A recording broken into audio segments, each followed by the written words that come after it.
ആവിയിൽ വേവിച്ച പലഹാരങ്ങൾക്ക് ഇപ്പോൾ ഫാൻസ് കൂടുതലാണ് അല്ലേ. ഹെൽത്തി വേർഷനൊക്കെ ചിന്തിക്കുന്നവരാണ് ഇപ്പോൾ പലരും. അപ്പോൾ ആവിയിൽ വേവിച്ചെടുത്ത നല്ല ഹെൽത്തി ആയിട്ടുള്ള ഒരു പലഹാരമാട്ടോ ഇന്ന് കാണിക്കാൻ പോകുന്നത്.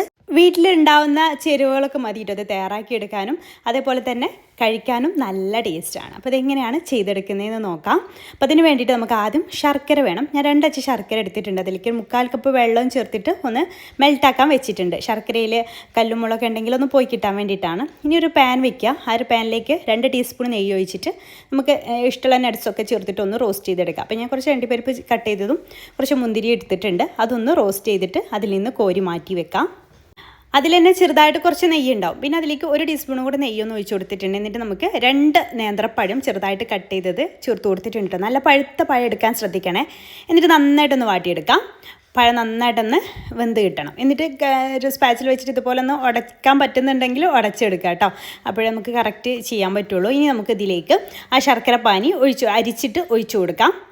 പിന്നെ നമുക്കിതിലേക്ക് ചേർത്ത് കൊടുക്കേണ്ടത് തേങ്ങയാണ്. ഞാൻ 1 കപ്പ് തേങ്ങ എടുത്തിട്ടുണ്ട്. അത് നമ്മുടെ ഇഷ്ടത്തിനനുസരിച്ച് ചേർത്ത് കൊടുക്കാം. അതിൽ കുറച്ച് മതിയെങ്കിൽ കുറച്ച് ചേർത്ത് കൊടുത്താലും മതി. ഞാൻ 1 കപ്പ് എടുത്തിട്ടുണ്ട്.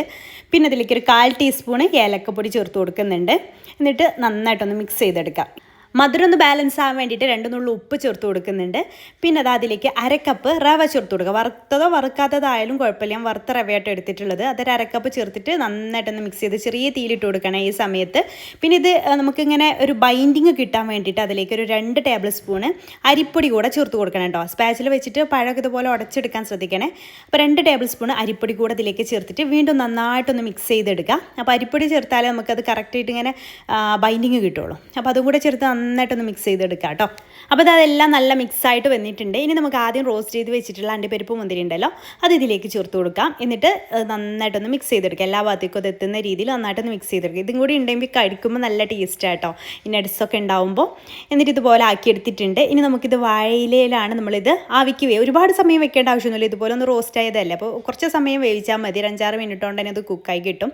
അപ്പം വാഴയില ഞാൻ വാട്ടിയെടുത്തിട്ടുണ്ട് കേട്ടോ. ഇങ്ങനെ സ്ക്വയർ പീസായിട്ട് കട്ട് ചെയ്തെടുത്തിട്ടുണ്ട്. അതിലേക്ക് നമുക്ക് എത്ര വലുപ്പം വേണോ അതിനനുസരിച്ച് ഇതിട്ട് കൊടുക്കാം. എന്നിട്ട് കൈ വെച്ചിട്ട് ജസ്റ്റ് ഒന്ന് ഇതുപോലെ ഒന്ന് ആക്കി കൊടുത്തതിന് ശേഷം ഇതൊന്ന് ഫോൾഡ് ചെയ്തെടുക്കുക കേട്ടോ.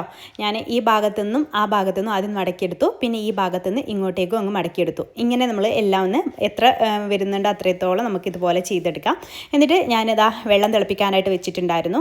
സ്റ്റീമറിൽ വെച്ച് കൊടുക്കുന്നുണ്ട്. എല്ലാം ഒരുമിച്ച് അങ്ങ് ചെയ്തെടുക്കാം കേട്ടോ. 6 7 ഒക്കെ ഈ ഒരു അളവ് വെച്ചിട്ട് നമുക്ക് ഈ ഒരു വലുപ്പത്തിൽ ഉണ്ടാക്കിയെടുക്കാൻ പറ്റുള്ളൂ. അപ്പോൾ ഞാനിതെല്ലാം ഇതുപോലെ വെച്ച് കൊടുത്തിട്ടുണ്ട്. ഒരു 6 മിനിറ്റ് കൊണ്ട് തന്നെ ഇത് ആയി കിട്ടും കേട്ടോ. ഇപ്പോൾ ഒരു 6 മിനിറ്റൊക്കെ ആയിട്ടുണ്ടെങ്കിൽ ഞാൻ ഓപ്പൺ ചെയ്തു. എന്നിട്ട് തണുത്തതിന് ശേഷം ഞാനിത് കാണിച്ചു തരാം. നല്ല അടിപൊളിയായിട്ട് തന്നെ സെറ്റായിട്ട് വന്നിട്ടുണ്ട്. കഴിക്കാനും നല്ല ടേസ്റ്റ് ഉണ്ട് കേട്ടോ. നല്ല ചൂടോട് കൂടി കഴിക്കുമ്പോഴാണ് ഒന്നുകൂടെ നല്ല ടേസ്റ്റ് ഉണ്ടാവുക. അപ്പോൾ ആവിയിൽ വേവിച്ച പലഹാരങ്ങളൊക്കെ തിരഞ്ഞ് നടക്കുന്നവരാണെന്നുണ്ടെങ്കിൽ ഇത് മസ്റ്റായിട്ട് ഒന്ന് ട്രൈ ചെയ്ത് നോക്കുക. ട്രൈ ചെയ്ത് നോക്കുന്ന സമയത്ത് ഫീഡ്ബാക്ക് അറിയിക്കണേ. അതുപോലെ ഇഷ്ടമായിട്ടുണ്ടെങ്കിൽ പേജ് ഫോളോ ചെയ്യാത്തവർ ഫോളോ ചെയ്യാനും മറക്കല്ലേ.